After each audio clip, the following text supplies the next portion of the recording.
बिस्मिल्लाहिर्रहमानिर्रहीम। फिर अल्लाह पाक के बबरकत नाम से जो दिलों का हाल बखूबी जानता है। अस्सलामु अलैकुम लिसनर्स, आप सब कैसे हैं? जो दोस्त इस चैनल पर नए आए हैं वो बराए मेहरबानी चैनल सब्सक्राइब करके बेल नोटिफिकेशन ऑन कर दें ताकि नई आने वाली वीडियोस आपको सबसे पहले मिल जाए। प्यारे लिसनर्स, आज मैं आपके लिए लाई हूँ अंबरनाक मारिया सीरीज की इस नंबर 38 जर्द लाश का दूसरा हिस्सा पेश खिदमत करने जा रही हूँ। तो लिसनर्स, चले चलते हैं कहानी की तरफ।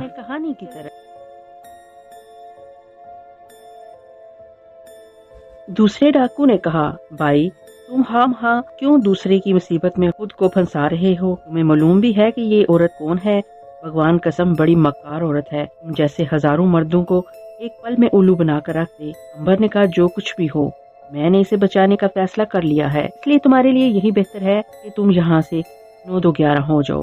अभी इसी वक्त जहाज से उतर जाओ। पहला डाकू बोला, ये कैसे हो सकता है? हम अपने सरदार को क्या मुंह दिखाएंगे? हमें इसने हुक्म दिया है इस औरत को जिंदा पकड़ कर लाएं और या की लाश साथ लेकर आएं। अब तुम ही कहो, सरदार ने जब हमें हाली हाथ आते देखा वो किस कदर क़यामत बर्पा करेगा। हमारे सरदार के गुस्से से वाकिफ नहीं हो। अंबर ने डांट कर कहा, सुनो, मैं ना तुम्हारी परवाह करता हूँ और ना तुम्हारे सरदार की परवाह करता हूँ। अगर तुम इस जहाज से उतर कर यहाँ से भागे नहीं तो मैं तुम दोनों की गर्दनें उड़ाकर लाशें समुद्री मछलियों के हवाले कर दूंगा। दोनों डाकू कुछ डर से गए। अंबर की आवाज में बड़ा रोब और दबदबा था। बाहर एक डाकू ने अंबर से कहा, भाई अगर तुम भी हमारी तरह डाकू हो तो फिर हमारे साथ मिलकर डाके डालो।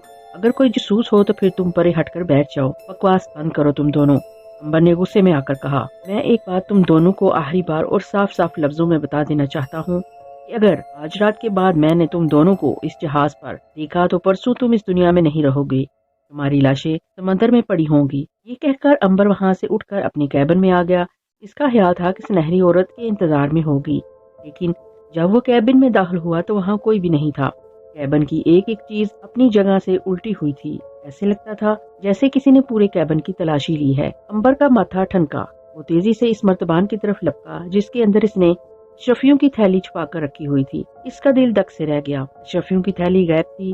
अंबर जल्दी से अर्शे पर आ गया। वहाँ से कहवे खाने में गया। दोनों डाकू भी वहाँ नहीं थे। इसने सारे जहाज का कोना कोना छान मारा। वहाँ ना सुनहरी औरत थी और ना दोनों डाकुओं का कोई नामो निशान था। उसने अर्शे पर आकर समंदर किनारे देखा। दूर घोड़ों पर सवार दोनों डाकू और सुनहरी औरत जंगल की तरफ भागे जा रहे थे। अंबर को पहले तो हंसी आई, फिर गुस्सा आ गया कि कमबख्त इसे लूट कर जा रहे हैं। के पास अब एक पाई तक नहीं थी जिसके बदले वो पानी का एक गिलास ही खरीद कर पी सके। जापान का सफर था। जगह जगह परदेश में पैसों की जरूरत होती है।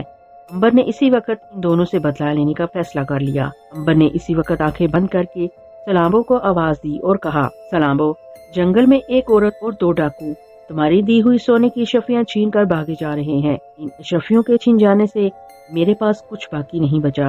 मुझे सुनहरी औरत पर सख्त गुस्सा है।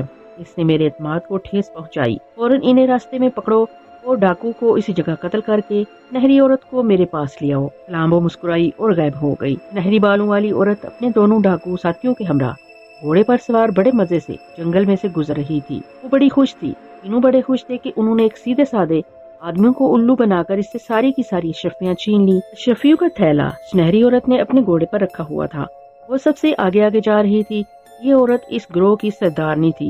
ये ठगों का ग्रोह था जो इसी तरह भोले भाले लोगों को लूट लिया करते थे। अंबर को एक डाकू ने मकार औरत की सराय में ही देखकर ताड़ लिया था कि इसके पास काफी दौलत है। दोनों डाकू इसका पीछा करते रहे। फिर वो बूढ़े माहीगीर की झोंपड़ी तक भी गए। अंबर जब जहाज पर सवार हुआ तो डाकू ने अपनी सरदारनी को खबर कर दी कि शिकार जहाज पर सवार हो गया है। चुनाचे नहरी औरत ने आकर अंबर के साथ चिकनी चुपड़ी बातें करके इसकी शफियों पर डाका डाल लिया। नहरी औरत ने कहका लगाकर कहा, बड़ा अहमक था ये नौजवान, मेरे जाल में बड़ी आसानी से फंस गया। मेरा ख्याल था कि मुझे शायद बहुत मेहनत करनी पड़ेगी, मगर वो तो बड़ा काठ का उल्लू निकला। डाकू ने कहा, वैसे तुम्हारी बड़ी तरफदारी कर रहा था, गधा कहीं का। हमें धमकी दे रहा था कि अगर हमने जहाज ना छोड़ा तो वो हमें जान से मार देगा। इस पर दोनों डाकू जोर से कहका लगाकर हंस पड़े। बीन के कहके खत्म नहीं हुए थे, जंगल में रास्ते पर इन्हें सामने दरख्तों के नीचे एक कफनपोश लाश खड़ी नजर आई। घोड़े जोर से हनहनाए और वहीं रुक गए। ये सलाम्बो की लाश थी। लाश इनके करीब आ गई। दोनों डाकू और सुनहरी औरत का रंग फक हो गया। लाश इनके बिल्कुल सामने आकर रुक गई। तीनों को लाश का खून से भरा हुआ चेहरा देखकर पसीना आ गया। सलाम्बो की लाश ने एक हाथ ऊपर उठाकर एक डाकू की तरफ इशारा किया और कहा, तुम जमीन पर गिरकर मर जाओ। और वो डाकू जमीन पर गिरकर मर गया। सलाम्बो की लाश ने दूसरे डाकू की तरफ इशारा करके कहा, तुम जमीन पर गिरकर मर जाओ। इस आवाज के साथ ही दूसरा डाकू भी तड़प कर जमीन पर गिरा और गिरते ही मर गया। तो सुनहरी औरत थर थर कांपने लगी। सलाम्बो की लाश ने इसकी तरफ इशारा करके कहा, तुम मेरे साथ चलोगी। इस आवाज के साथ ही सुनहरी औरत बेहोश होगी। जब इसे होश आया तो वो अंबर के कैबिन में जहाज पर थी। अंबर को अपने सामने देखकर वो हक्की बक्की रह गई। सलाम्बो की लाश कैबिन से बाहर खड़ी थी। अंबर ने सुनहरी औरत की तरफ देखकर तंजिया कहका लगाया और कहा, ऐ डाकू औरत, तू जालिम है। तेरे साथी भी जालिम थे जो अपने अंजाम को पहुँचे। अब तू भी अपने अंजाम के लिए तैयार हो जा। सुनहरी औरत एकदम अंबर के कदमों में गिर पड़ी। मुझे तेरे माँ बाप का वास्ता, मुझे माफ कर दे। मेरी जान बख्श दे, मुझसे गलती होगी। अब कभी ऐसी गलती नहीं करूंगी। अंबर भी यही चाहता था कि वो तौबा करे। इसने कहा, तूने मेरे महरूम माँ बाप का वास्ता दिया। मैं तुझे एक शर्त पर माफ करता हूँ कि तू वादा करके आइंदा कभी किसी को नहीं लूटेगी और बकाया जिंदगी शरीफ औरत बनकर बसर करेगी। नहरी औरत ने आंखों में आंसू भरकर कहा, मैं अपने माँ बाप की कसम खाकर वादा करती हूँ कि आइंदा से कभी डाका नहीं डालूंगी और हमेशा एक शरीफ औरत बनकर जिंदगी बसर करूंगी। अंबर ने अपनी अशरफियों की थैली लेकर तख्त पर रख ली। फिर थैली खोलकर इसमें से काफी अशरफियां एक अलग थैली में भरकर सुनहरी औरत को दे दी और कहा, ये रकम तुम्हारे शुरू के हज के लिए काफी होगी। जब तक ये अशरफियां हज हों तुम कोई मेहनत मजदूरी का काम तलाश कर लेना। अब तुम जाओ। नहरी औरत ने अंबर का हाथ पकड़कर चूमते हुए कहा, तुम इंसान नहीं देवता हो। मैं तुम्हारा ये एहसान जिंदगी भर नहीं भूलूंगी। लेकिन मैं इस जहाज पर से उतरकर कैसे जाऊंगी? जहाज तो चलने को तैयार हो रहा है। सारी कश्तियां जहाज को छोड़कर जा चुकी हैं। अंबर ने मुस्कुराकर कहा, जो खतून तुम्हें यहाँ लाकर छोड़ गई है वही तुम्हें यहाँ से ले भी जाएगी। तुम वापस जंगल में जाओगी जहाँ तुम्हारा घोड़ा इसी तरह दरख्त के नीचे खड़ा है। नहरी औरत बोली, शुक्रिया भाईजान, बहुत बहुत शुक्रिया। अंबर ने आवाज दी, सलाम्बो बहन, इस औरत को वापस इसी जंगल में छोड़ाओ। सलाम्बो ने कैबिन के अंदर आकर सुनहरी औरत के कंधे पर हाथ रखा। दोनों गायब हो गई। सलाम्बो जाहिर ना हुई, मगर सुनहरी औरत ने अपने आप को जंगल में इसी जगह पाया जहाँ से वो गायब हुई थी। इसके दोनों साथी डाकुओं की लाश जंगली दरिंदे उठाकर ले गए थे। सुनहरी औरत का घोड़ा इसी जगह दरख्त के साथ बंधा हुआ था। वो घोड़े पर सवार हुई और जंगल में गायब हो गई। अंबर के बादबानी जहाज का लंगर उठा दिया गया। कप्तान के हुक्म से इसके बादबान भी खोल दिए गए। बादबानों में खुलते ही हवा भर गई और जहाज ने आहिस्ता आहिस्ता खुले समंदर की तरफ खिसकना शुरू कर दिया। सब मुसाफिर अर्शे पर आकर खड़े जहाज के चलने का तमाशा देख रहे थे। बंदरगाह के दरख्त, शहर की इमारतें, मंदिरों के मीनार और जंगलों के दरख्त सभी के सभी आहिस्ता आहिस्ता पीछे जा रहे थे। बादबान में हवा बढ़ती जाती थी और जहाज की रफ्तार तेज हो रही थी। आहर किनारा बहुत दूर रह गया। जहाज खुले समंदर में आ गया। यहाँ हवा ज्यादा खुलकर चल रही थी, जिसकी वजह से जहाज की रफ्तार भी पहले से तेज हो गई। मुसाफिर अपने अपने काम में लग गए। जहाजी अर्शे को पानी से धोने लगे। कुछ मुसाफिर खाना खाने बैठ गए, कुछ गप्पे हाँकने लगे और कुछ कैबिन में चले गए। अंबर अकेला अर्शे के जंगले के साथ लगकर खड़ा अपनी बहन शकुंतला, भाई नाग और मारिया के बारे में सोच रहा था। वो बड़ा पुरउम्मीद था कि नाग और मारिया केशु के बादशाह के महल में ही होंगे। एक ख्याल इसे ये भी आता कि हो सकता है वो जा चुके हों, मगर वो अकेले नहीं जा सकते थे। वो बहरहाल अंबर की राह देख रहे होंगे। शकुंतला के बारे में वो ज्यादा परेशान था, क्योंकि इसे कोई पता नहीं था कि शिवाजी ठग से लेकर जापान की कौन सी बंदरगाह पर उतरा होगा। वैसे असूली तौर पर इसे केशु में ही उतरना चाहिए था, क्योंकि जापान की इस जमाने में यही एक तजारती बंदरगाह थी जो मशहूर भी थी और जिसका रुख खुले समंदर की तरफ था। बाहर से जो जहाज भी आता वो इसी बंदरगाह पर लंगर डालता। फिर अंबर को ख्याल आया कि शकुंतला तो समुद्री डाकू के जहाज में सफर कर रही है। खुदा जाने वो कौन सी गैर कानूनी बंदरगाह पर जाकर ठहरेगा। जहाज बड़े पुरसुकून अंदाज और अच्छी रफ्तार के साथ खुले समंदर में आगे बढ़ता चला जा रहा था। हवा बड़ी उमदा चल रही थी।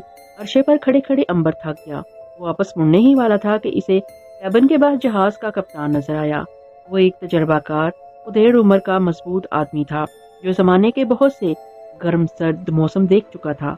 अंबर ने सोचा कि इस आदमी से वो दोस्ती कर ले, मालूम करे समंदरी डाकू आमतौर पर किस राह पर से गुजरते हैं। अंबर चुपके से जहाज के कप्तान के करीब जाकर सलाम करके बोला, कप्तान साहब, खुदा ने चाहा तो सफर बड़ा अच्छा गुजरेगा। कप्तान ने आसमान की तरफ देखकर कहा, हाँ, मौसम बहुत अच्छा है। अगर मौसम साफ रहा तो सफर बहुत खुशगवार होगा, लेकिन मौसम खराब हो गया तो काफी तकलीफ उठानी पड़ेगी। कप्तान ने आसमान की तरफ देखकर कहा, हाँ, मौसम बहुत अच्छा है। अगर मौसम साफ रहा तो सफर बहुत खुशगवार होगा, लेकिन मौसम खराब हो गया तो काफी तकलीफ उठानी पड़ेगी।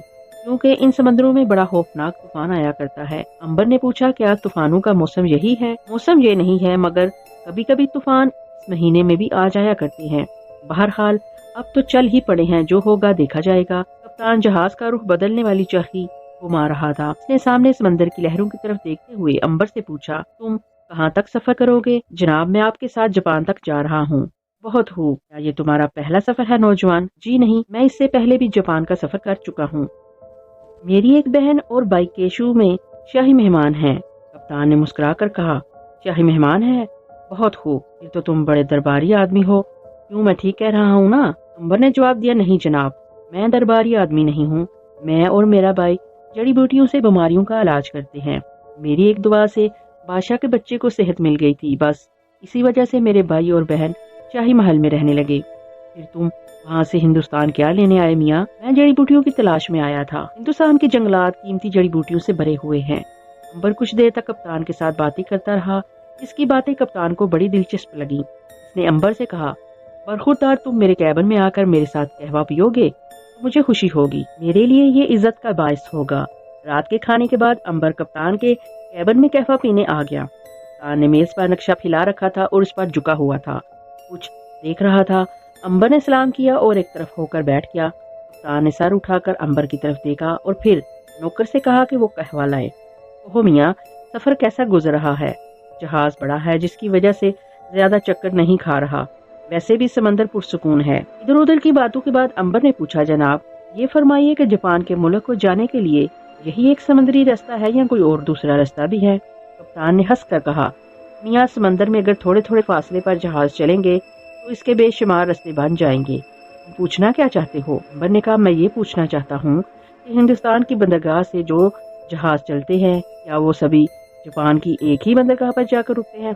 नहीं, जापान की कई बंदरगाह हैं। केशु के अलावा केटू है, केमोनो है और कई एक और भी बंदरगाह हैं जहाँ तजारती और मुसाफिर जहाज आकर ठहरते हैं। अंबर ने साफ सवाल कर दिया, कप्तान साहब, मैं ये पूछना चाहता था कि समंदर में जो समुद्री डाकू के जहाज चलते फिरते रहते हैं, वो अगर जापान को रवाना हो तो किस जगह पर जाकर ठहरेंगे? कप्तान ने बड़े गौर से अंबर को देखा और पूछा, मियाँ साहबजादे, तुम्हारा बहरी डाकू के जहाज से क्या ताल्लुक? तुम इनके बहरी रास्तों के बारे में क्यों पूछ रहे हो? अंबर ने कहा, जनाब, अब मैं आपसे साफ साफ बयान कर दूं कि मैं अपनी एक बहन की तलाश में जापान का सफर कर रहा हूँ, जिसको बहरी डाकू अगवा करके जहाज पर बैठा कर ले गए हैं। मुझे इत्तला मिली है कि समुद्री डाकू का जहाज जापान की तरफ जा रहा है। कप्तान कुछ देर अंबर की तरफ देखता रहा, फिर बोला, पहली बात तो ये कि मुझे बड़ा अफसोस है कि तुम्हारी बहन अगवा हो गई, और दूसरी बात ये कि बहरी डाकू बहुत कम बंदरगाहों पर जाते हैं। आमतौर पर वो समंदरों में ही घूमते फिरते रहते हैं। हाँ, कभी कभी खुराक वगैरह हासिल करने के लिए वो किसी गुमनाम से जजीरे या किसी मुल्क के बेआबाद साहिल पर जाकर लंगर डाल देते हैं। वहाँ इनके हाथ आदमी खुराक वगैरह का जहीरा लिए तैयार खड़े रहते हैं। अंबर ने कहा, लेकिन जनाब, मैं आपको पूरे यकीन के साथ कहता हूँ कि जिस समुद्री जहाज पर मेरी बहन सवार है, वो जहाज जापान की तरफ जा रहा है। अगर ये बात है तो वो जरूर जापान के गैर आबाद साहिल पर जाकर रुकेगा। मेरे ख्याल में केमोनो से दूर एक ऐसा साहिल है जहाँ सुना है कि इस जगह कभी कभी कोई बहरी कज़ाकू के जहाज देखे जाते हैं। अंबर ने कहा, कप्तान साहब, क्या आप नक्शे में मुझे बता सकते हैं कि ये जगह जापान में किस मकाम पर है? क्यों नहीं, आओ मेरे पास। कप्तान ने मेज पर रखे हुए चमड़े के नक्शे पर झुककर अंबर को बताया कि जापानी साहिल पर वो जगह कहाँ है जहाँ इसके ख्याल के मुताबिक समुद्री डाकू के जहाज को जाकर किनारे लगना था। कप्तान ने कहा, यह जगह इसलिए भी महफूज है कि यहाँ समंदर में साहिल के साथ साथ पानी के अंदर बेशुमार चट्टानें निकली हुई हैं। एक माहिर तजर्बेकार कप्तान ही यहाँ से अपना जहाज गुजार सकता है, और समुद्री कज़ाक बहुत माहिर और तजर्बाकार कप्तान होते हैं। इनकी सारी ही उम्र समंदरों में गुजर जाती है, इसलिए मुझे यकीन है कि समुद्री कज़ाकों का जहाज इसी जगह रुकेगा। अंबर ने कहा, मुझे इस जगह कैसे पहुंचना होगा? इसके लिए तुम केशु से कश्ती में सवार होकर केमोनो जाओगे और फिर वहां से मगरबी साहिल पर चट्टानों के पास जाओगे। मगर तुम्हारे वहां जाने का क्या फायदा होगा, क्योंकि तुम्हें तो इस वक्त वहां जाना चाहिए जब समुद्री डाकू का जहाज वहां लंगर डाल चुका हो। जब जहाज ही वहां नहीं होगा तो तुम वहां क्या लेने जाओगे? अंबर बोला, मैं कोशिश करूंगा कि जहाज के साथ साथ वहां पहुंच जाऊं। कप्तान हंस पड़ा, ये कैसे मुमकिन हो सकता है? समुद्री डाकू के जहाज को यहाँ से रवाना हुए 10 रोज हो गए हैं। वो तो अब जापान के साहिल पर पहुंचने ही वाला होगा। हमारे लिए इस जहाज को तलाश करना बहुत मुश्किल होगा। बहरी डाकू का कुछ पता नहीं होता कि वो कहाँ से किधर निकल जाते हैं, मगर ये तो बताओ कि समुद्री डाकू को क्या जरूरत थी कि तुम्हारी बहन को अगवा करते, वो तो आमतौर पर दौलत लूटा करते हैं। अंबर ने कहा, बात दरअसल ये है कि मेरी बहन को एक डाकू ने अगवा करके एक ठग के पास बेच दिया। ये ठग जापान में जाकर औरतों को लौंडिया बनाकर शाही महल्लात में फरोख्त करता है और वहाँ से लौंडिया खरीद कर हिंदुस्तान में आकर फरोख्त कर देता है। चुनाचे जहाज पर यह ठग मेरी बहन को लेकर जापान जा रहा है। कप्तान ने मेज पर हाथ मारकर कहा, ऐसे कहो ना, फिर वो यकीनन केशू जाएगा, क्योंकि इसी जगह शाही महल है, लेकिन वहाँ का बादशाह बहुत शरीफ है, इसके महल में लौंडिया ना होने के बराबर है। फिर वो केटू जाएगा, वहाँ का शाही महल बहुत बड़ा है, तुम्हें केशू पहुँचकर वहाँ से केटू जाना होगा। केशू से 2 रात और 1 दिन के सफर पर है। अंबर बड़े गौर से कप्तान की बातें सुनता रहा। इसकी बातें बड़ी फायदेमंद थी, इनमें अंबर के लिए बेहद मालूमात थी। अब इसे सिर्फ इस बात का इंतजार था कि किसी तरह वो जल्द से जल्द केशू पहुंचे, ताकि वहां से वो नाग और मारिया से मिलकर अपनी बहन शकुंतला की तलाश करने की मुहिम शुरू कर सके। अब हम आपको वापस समुद्री डाकुओं के जहाज पर लिए चलते हैं। अंबर कप्तान के तजारती जहाज पर जापान की तरफ जा रहा है। इससे पहले शकुंतला को लेकर शिवाजी ठग समुद्री डाकू के जहाज पर जापान की तरफ रवाना हो चुका था। शकुंतला बेचारी मजबूर और बेबस होकर अपने कैबिन में पड़ी हुई थी। वो ठगों की कैद से आजाद नहीं हो सकती थी, क्योंकि वो बड़े खूनख्वार किस्म के बहरी डाकू के नरगे में फंसी हुई थी। बहरी डाकू का बागबानी जहाज समंदर में भागा जा रहा था। समुद्री डाकू के जहाज आमतौर पर बड़े छोटे जहाज होते हैं, ताकि दूसरे जहाजों से मुकाबले के वक्त वो तेजी से दाएं बाएं घूम फिर कर हमला कर सके। जहाज के बांस से डाकू ने अपना खोपड़ी और हड्डियों वाला झंडा उतार दिया। ये झंडा वो इस वक्त लहराते जब किसी जजीरे में उतरना होता या कोई तजारती जहाज सामने आ जाता। मौसम खुशगवार था, धूप खूब चमक रही थी और पानी की लहरें बड़ी रवानी और सुकून के साथ बह रही थीं। इन्हें समंदर में सफर करते हुए 1 हफ्ता गुजर गया था। इस दौरान जहाज कभी भी बंदरगाह पर नहीं रुका। 8वें रोज अचानक जहाज पर एक डाकू बीमार पड़ गया। 2 घंटे के अंदर अंदर वो मर गया। शाम को दूसरा डाकू भी बीमार होकर मर गया। 2 रोज के अंदर अंदर जहाज पर 7 डाकू बीमार होकर मर गए। कप्तान बड़ा परेशान हो गया। इसने शिवाजी को बुलाकर कहा, मालूम होता है जहाज पर किसी वबाई बीमारी ने हमला कर दिया है। शिवाजी ने पूछा, फिर क्या होगा, क्या जहाज पर कोई हकीम नहीं है? कप्तान ने कहा, ये कोई तजारती जहाज नहीं है, डाकू का जहाज है, यहाँ कोई हकीम कहाँ से आएगा? शिवाजी ने कहा, मगर तुम लोगों को कोई ना कोई दवाई जरूर साथ रखनी चाहिए। कप्तान कहने लगा, इसे तुम छोड़ो, अब सवाल ये है कि अगर हमने फौरन इस समंदरी बीमारी का इलाज ना किया तो जापान तक पहुँचते पहुँचते जहाज के सारे आदमी मर जाएंगे। शिवाजी ने डरते हुए कहा, ये तो बड़ी खौफनाक बात है, क्या किया जाए? कप्तान ने कहा, यहाँ से जुनूब की जानब मार्शी नामी एक गुमनाम जजीरा है। इस जजीरे पर एक बहुत बड़े स्मगलर की हुकूमत है। वो मेरा दोस्त है, इसका नाम मोशे है। अगर जहाज को मोशे स्मगलर के जजीरे की तरफ ले जाएं तो इसके खास हकीम से हम अपने बीमार मलाहों का इलाज करवा सकते हैं और जहाज की सफाई भी करवा लेंगे। क्या ख्याल है तुम्हारा? शिवाजी ठग बोला, ठीक है भाई, ख्याल क्या पूछते हो, इसके सिवा तो कोई चारा भी नहीं है। अगर हमने जहाज की सफाई ना कराई तो हम सब के सब जान से जाएंगे। जहाज को जजीरे की तरफ मोड़ दिया गया। बहरी कज़ाक ने इसी वक्त हुक्म दिया कि जहाज का रुख जनूब की जानब मार्शी की तरफ मोड़ दिया जाए। नायब कप्तान ने जहाज की चरखी घुमाकर रुख जनूब की तरफ कर दिया। शकुंतला अपने कैबिन की गोल खिड़की में से बाहर देख रही थी। इसने जहाज को दानी जानब घूमते महसूस किया। वो खुद जहाज पर फैली हुई बीमारी से बहुत घबराई हुई थी। एक बूढ़ा डाकू शकुंतला से डरते डरते बड़ी हमदर्दी करने लगा था। इसका काम जहाज में दूसरे डाकू की खिदमत करना था। क्योंकि वो बूढ़ा हो गया था इसलिए इसे कोई नहीं पूछता था।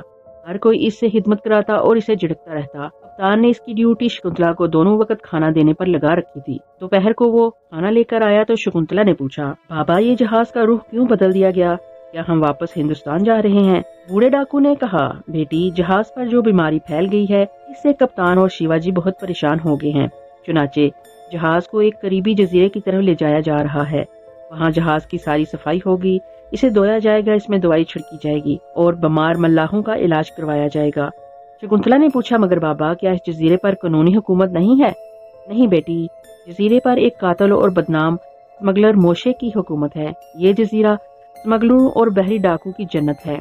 हमारे कप्तान का स्मगलर मोशे से बहुत दोस्ताना है। शकुंतला बोली, ये जहाज जजीरे पर कितनी देर ठहरेगा? बूढ़े डाकू ने कहा, यही कोई हफ्ता भर तो जरूर ठहरेगा, इससे कम वक्त में जहाज की सफाई वगैरह मुमकिन नहीं। शकुंतला ने आह भर कर कहा, काश बाबा तुम मेरी कोई मदद कर सकते। बूढ़े डाकू ने उदास लहजे में कहा, बेटी मैं एक ऐसा परिंदा हूँ जिसके पर काट दिए गए हैं। मुझ पर कोई भरोसा नहीं करता, कोई मेरी बात नहीं मानता, मेरी किसी के आगे पेश नहीं चलती। फिर भी मैं जजीरे में पहुंचकर कोशिश करूंगा कि तुम्हारी कुछ मदद कर सकूं। मगर बेटी जजीरे पर अगर तुम उतर भी गई तो वहाँ क्या करोगी? ये जजीरा तो चारों तरफ से वैशी लोगों से भरा पड़ा है। वहाँ के सारे जंगली लोग भी स्मगलर मोशे की तरह कातिल और डाकू हैं। मैं वहाँ रह चुका हूँ। वो लोग तो मामूली सी बात पर कत्ल करके समंदर में लाश फेंक देते हैं।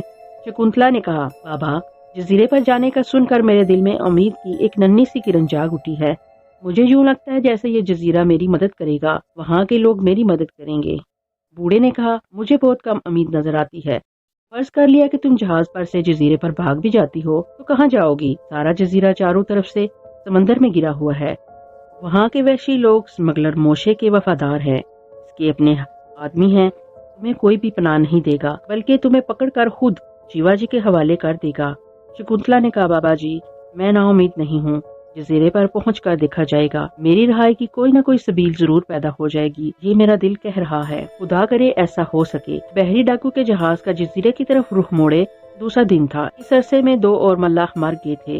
वबा वाकई सारे जहाज पर फैल गई थी। इसकी वजह महज ये थी, ये समंदरी डाकू बड़े गंदे थे। उनके कपड़े मैल से भरे थे। वो सारी जिंदगी समंदर में गुजार देते थे, मगर नहाते साल भर के बाद थे।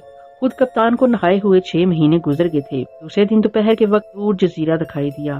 दोपहर के बाद जहाज जजीरे पर जाकर लग गया। स्मगलर मोशे ने अपने शानदार मकान की खिड़की में से समंदरी डाकुओं के जहाज को जजीरे की तरफ आते देखा। वो घोड़े पर बैठकर खुद समंदर के किनारे आ गया। जहाज पर डाकू का खोपड़ी और हड्डी वाला झंडा लहरा रहा था। जहाज से उतरते ही कप्तान आगे बढ़कर मोशे स्मगलर के गले मिला। मोशे स्मगलर के चेहरे पर खूनख्वारी थी। जख्म का एक लंबा निशान उसकी आंख से लेकर नीचे थोड़ी पर चला गया था। मोशे स्मगलर ने कप्तान से कहा, मुझे खुशी हुई है कि कप्तान तुम एक अरसे के बाद इस जजीरे पर आए हो। ये तो बताओ कि तुम्हें इस तरफ आने का ख्याल कैसे आ गया? कप्तान ने कहा, तुम्हारे मकान में चलकर बताऊंगा। जरूर जरूर। मोशे स्मगलर कप्तान को लेकर अपने शानदार महल में आ गया। शिवाजी ठग भी इसके साथ था। यहाँ मोशे ने अपने मेहमानों की पुरतकल्लफ दावत की। इन्हें बुने हुए समंदरी केकड़े और उम्दा तरीन मछलियों का गोश्त खिलाया। खाने से फारुग होकर कहवे पीते हुए कप्तान ने इसे कहा, मोशे हमारे जहाज पर समंदरी बुखार ने हमला कर दिया है। मेरे कई एक मलाह इस समंदरी बुखार में मुब्तला होकर मर चुके हैं।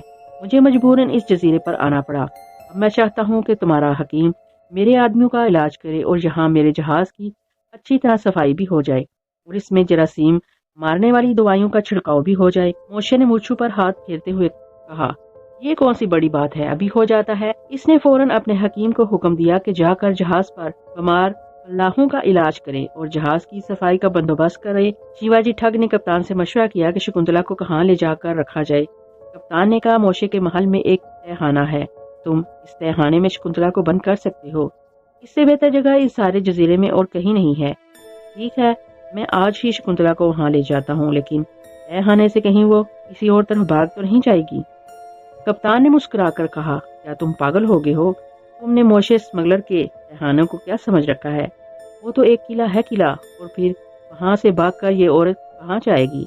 इस सारे जजीरे पर मोशे स्मगलर की हुकूमत है। जजीरे के सारे वैशी मोशे के गुलाम हैं और इसी का दिया खाते हैं। ये औरत वहाँ से भागकर जहाँ भी जाएगी वापस मोशे के महल में पहुँचा दी जाएगी। तो फिर ठीक है, तुम मोशे स्मगलर से बात कर लो। तुम शकुंतला को ले आओ, मैं इससे बात करता हूँ। कप्तान मोशे स्मगलर के महल की तरफ और शिवाजी ठग समंदर में खड़े जहाज की तरफ चल पड़ा। इस वक्त शकुंतला अपने कैबिन में बंद पड़ी थी। इतने में बूढ़ा डाकू खाना लेकर आ गया। शकुंतला ने खामोशी से खाना खाया, फिर बूढ़े डाकू से कहा, बाबा क्या मैं इसी जहाज में बंद रखी जाऊंगी? कहीं बुखार मुझ पर हमला ना कर दे। बूढ़े डाकू ने कहा, आज शाम से जहाज की जबरदस्त सफाई शुरू हो रही है। मेरा ख्याल है इससे पहले तुम्हें किसी जगह पर रवाना कर दिया जाएगा। इतने में दरवाजा खुला और शिवाजी ठग दूसरे ठगों के साथ अंदर दाखिल हुआ। उसने शकुंतला की तरफ देखते हुए कहा, मैं तुम्हें लेने आया हूँ, तुम्हें मेरे साथ चलना होगा। कहाँ? शकुंतला ने पूछा। तुम ये पूछने वाली कौन होती हो? तुम मेरी लोंडी हो, मैं जहाँ जी चाहे तुम्हें ले जा सकता हूँ। चलो उठो। फिर इसने अपने साथी 3 ठगों से कहा, तुम इस औरत को लेकर मोशे स्मगलर के मकान पर पहुंचो और उसके हवाले कर दो। मैंने इससे सारी बात कर ली है। ठगू ने सर झुकाकर कहा, ऐसा ही होगा सरदार। बूढ़ा डाकू खाने के खाली बर्तन लेकर चला गया। 3 ठग शकुंतला के हाथ बांधकर कैबिन में से निकाल कर इसे बाहर ले गए। फिर उन्होंने इसे कश्ती में सवार किया और जजीरे पर आ गए। शकुंतला ने 8-10 रोज के बाद जमीन पर कदम रखा था। इसके पैर डगमगा से रहे थे। जजीरा बड़ा सरसब्ज था। हर तरफ नारियल और पाम के झुंड दिखाई दे रहे थे। आसमान पर शाम की सुनहरी धूप फैल रही थी। किनारे से दूर मल्लाहों की झोपड़ियां बनी हुई थी। तीनों ठग शकुंतला को एक गधा गाड़ी पर सवार करवा कर मोशे स्मगलर के शानदार मकान पर ले आए। ये आलीशान महल 2 मंजिला था। इसके सामने बड़ा खूबसूरत बाग था। पीछे जंगल था। खिड़कियों में फूलों के गमले लटक रहे थे। एक तरफ मोशे स्मगलर के 2 घोड़ों वाली बग्गी खड़ी थी, जिसमें बैठकर वो जजीरे की सैर किया करता था। पहली मंजिल में बाग में एक तरफ चिड़िया घर बनाया हुआ था, जिसमें पिंजरों में परिंदे चहचहा रहे थे। शकुंतला को मोशे स्मगलर के रूबरू पेश किया गया। मोशे स्मगलर ने शकुंतला को देखकर कप्तान से कहा, कप्तान, ये लौंडी शिवाजी ठग ने कहाँ से ली है? कप्तान ने कहा, ये कहता था कि इसने इसे हिंदुस्तान की एक रियासत से खरीदा था। मोशे स्मगलर ने कहा, इसे बुलाओ, मुझे इससे एक जरूरी बात करनी है। इसी वक्त शिवाजी ठग को बुलाया गया। शिवाजी ठग ने आकर मोशे स्मगलर को झुककर सलाम किया। आपने मुझे याद फरमाया मोशे? मोशे स्मगलर ने कहा, शिवाजी ये बताओ तुम इस लौंडी को जापान क्यों ले जा रहे हो? शिवाजी बोला, जनाब आपसे बेहतर कौन समझ सकता है कि मैं इसे जापान क्यों ले जा रहा हूँ। मैं इसे शायद जापान के महल में फरोख्त करना चाहता हूँ। मोशे ने कहा, और अगर इसे हम खरीद लें और तुम्हें मुंह मांगा इनाम दे तो क्या तुम राजी हो? शिवाजी ने कहा, जनाब मैं एक कारोबारी ठग हूँ। मेरा काम ही लौंडियाँ खरीदना और इन्हें फरोख्त करना है। मेरा ख्याल था कि ये एक खुश शक्ल लौंडी है और शायद जापान के यहाँ इसकी कीमत ज्यादा पड़ जाएगी, लेकिन अगर आप इसे खरीदना चाहते हैं तो मैं भला कैसे इनकार कर सकता हूँ। मुझे अगर नुकसान भी हुआ तो मैं बर्दाश्त कर लूंगा, क्योंकि मैं आपके आगे इनकार नहीं कर सकता। मोशे स्मगलर ने जमीन पर पैर मारकर कहा, हम शाह जापान से कम नहीं हैं। हम तुम्हें नुकसान नहीं होने देंगे। तुम जो मांगोगे हम वही तुम्हें देंगे। बोलो तुम इस औरत के ओर कितनी शफियां तलब करते हो? शिवाजी ने बड़ी मकारी से कहा, जनाब आली, शाह जापान के एक आदमी ने इसकी कीमत 17,000 अशफियां डाली थी। आगे आपकी मर्जी है, जो मुझे देंगे मैं इसे खुशी से कबूल कर लूंगा। मोशे स्मगलर ने कहा, अगर शाह जापान ने इस लौंडी की कीमत 17,000 अशरफियां डाली है तो हम तुम्हें 20,000 अशरफियां देंगे। हम इस जजीरे के बादशाह हैं। हम शाह जापान से बढ़ चढ़ कर आगे बढ़ेंगे। आज से ये लौंडी हमारे महल में कनीज बनकर रहेगी। फिर मोशे स्मगलर ने ताली बजाई। एक आदमी कमरे में आकर झुक गया। हुक्म सरकार। मोशे ने कहा, शिवाजी को खजाने में ले जाओ और इसे 20,000 अशरफियों की थैली गिनकर हवाले कर दो। क्या शिवाजी अब तुम खुश हो ना? शिवाजी ने सलाम करके कहा, जनाब मैं आपका शुक्रगुजार हूँ कि आपने मुझे शाह जापान से कई गुना ज्यादा रकम देकर निहाल कर दिया। शिवाजी इस आदमी के साथ अशरफियों की थैली लेने बाहर निकल गया। अब कमरे में कप्तान, शकुंतला और मोशे रह गए थे। मोशे ने शकुंतला की तरफ देखकर कहा, मुझे मालूम है कि तुम्हारा नाम शकुंतला है। आज से तुम मेरी बेहतरीन और पसंदीदा कनीज हो। तुम इस महल में नए कपड़े पहनकर रहोगी। तुम्हें महल से बाहर कदम रखने की इजाजत नहीं होगी। फिर मोशे ने एक बूढ़ी कनीज मशाता को बुलाकर कहा, मशाता जाओ और शकुंतला को नहला धुलाकर नया जोड़ा पहना दो। आज से ये भी दूसरी कनीजों की तरह इस महल में रहेगी। खबरदार, इसे महल से बाहर कदम नहीं रखने देना, वरना तुम जानती हो कि मोशे बड़े आराम से औरतों की गर्दन मरोड़ दिया करता है। मशाता बोली, जो हुक्म सरकार। मशाता ने शकुंतला को साथ लिया और कमरे से बाहर निकल गई। तो प्यारे लिसनर्स, यहाँ तक की कहानी आपको कैसी लगी? अपनी राय का इजहार कमेंट बॉक्स में जरूर करिएगा, क्योंकि आपकी राय मेरे लिए बहुत कीमती है। और प्लीज मुझे सपोर्ट करिएगा। जिस कहानी का नेक्स्ट पार्ट जल्दी लेकर आऊंगी, तब तक के लिए अपनी दुआओं में याद रखिएगा। फिर मिलेंगे इंशाअल्लाह। अल्लाह हाफिज।